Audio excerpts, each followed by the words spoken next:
Okay, let's talk about three huge events in American history: the JFK assassination, the Apollo moon landing, and 9/11. Now, we all know the official stories, right? But the source material for this explainer, it dives into all the persistent questions and, the strange little details that have made millions of people think, maybe there's more to it. We're not just going to look at three separate mysteries here. We're going to look at the threads that might just tie them all together. But here's the thing. It's not just about the questions for each individual event. The theory our source material lays out suggests something way more profound. It's the idea that these aren't separate mysteries at all. They might actually be linked by a hidden pattern, a pattern that, if it's real, could challenge everything we think we know about our own history. So how in the world do you connect events that happen decades apart? Well, according to our source, it all starts with a pattern of anomalies. These are details from the official reports that are just so strange, they almost defy logic. Let's start with JFK. The whole official story from the Warren Commission really hangs on this one idea: the magic bullet theory. It says a single bullet caused 7 different wounds in 2 different men, somehow zigzagging in midair, and then came out looking almost perfect. And for our source, this is a huge red flag, a physical impossibility that's presented to us as a hard fact. Then you've got the Apollo moon landing. I mean, picture this. The astronauts get back and they hold their first press conference. You'd think they'd be on top of the world, right? But the source points out how they seemed, well, kind of somber, almost troubled. And the weirdest part, when someone asked them about the view from the moon, they said they couldn't remember seeing any stars, not a single one. Think about that for a second.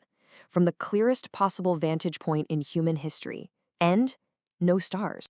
And finally, 9/11. While the whole world was watching the Twin Towers in horror, our source zooms in on a third building, World Trade Center 7. Now, WTC 7 was never hit by a plane, but hours later it just collapsed perfectly, symmetrically at nearly free-fall speed, straight down into its own footprint. For demolition experts, that looks an awful lot like a textbook-controlled demolition. And this is where it gets really weird. The source points to this baffling contradiction. The official story, often called the pancake theory, says that super hot jet fuel fires melted the steel beams, making the towers collapse. Okay, but somehow in the middle of all that pulverized concrete and molten metal, investigators reportedly found the paper passport of one of the hijackers, totally intact. How does that even happen? A magic bullet. Astronauts who didn't see stars. A third tower falling like a house of cards. So what are we looking at here? Just a bunch of weird coincidences? Well, according to the source, no. These aren't random oddities. They're breadcrumbs. And if you follow them, they lead to a single unifying theory that connects all three events through hidden symbols and, yes, secret societies. And that whole theory, it really boils down to one single number, 33. The source claims this is no accident. It's a signature. It's like a calling card, deliberately planted in these major historical moments as a sign of who was really behind them. So you're probably asking, where does this number pop up? Well, the source gives a few examples. JFK was killed on November 22nd. 11 plus 22 is 33. The assassination happened in Dallas, which sits right on the 33rd parallel north, the same line of latitude that runs near Hiroshima and Baghdad. And Harry Truman, he was the 33rd president and also happened to be a 33rd degree Freemason, which is the absolute highest rank you can get in the Scottish Rite.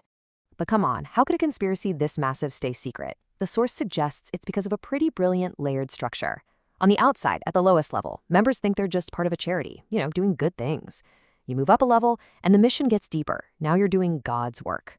But only at the very, very top, in the inner core, is the true secret revealed. The goal isn't to serve God, it's to replace him. Okay, but this brings up the biggest question, right? If a group is powerful enough to orchestrate these world-changing events, why would they be so sloppy? Why leave behind clues like the number 33 or an impossibly pristine passport?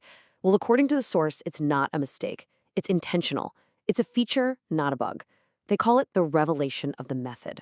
So this whole revelation of the method idea, it's basically built on 3 main pillars. The clues are left to create a feeling of learned helplessness, to handle something they call karmic responsibility, and for what's known as attention capture.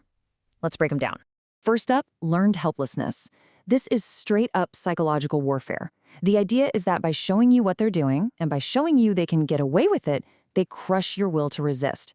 It's like they're saying, look at what we can do, and you can't do a single thing about it. A public that feels powerless is a public that's way easier to control. The second reason is a bit more out there. It's this concept of shifting karmic responsibility. The belief system here is that if you openly reveal your crime and the people who see it do nothing, then they become accessories. Their silence makes them complicit. So in this view, the people behind these events aren't just showing off, they're spiritually spreading the blame to anyone who sees the truth and decides to look away. And the last piece of the puzzle is what our source calls attention capture. These events aren't just attacks, they're global rituals, huge public spectacles that are burned into our collective brain. I mean, everyone remembers where they were on 9/11. The source argues that by creating these shared, foundational traumas, this group grabs control of the entire narrative. They get to write the story of our time. So after going through all these ideas from our source, we're really left with a pretty stark choice, aren't we?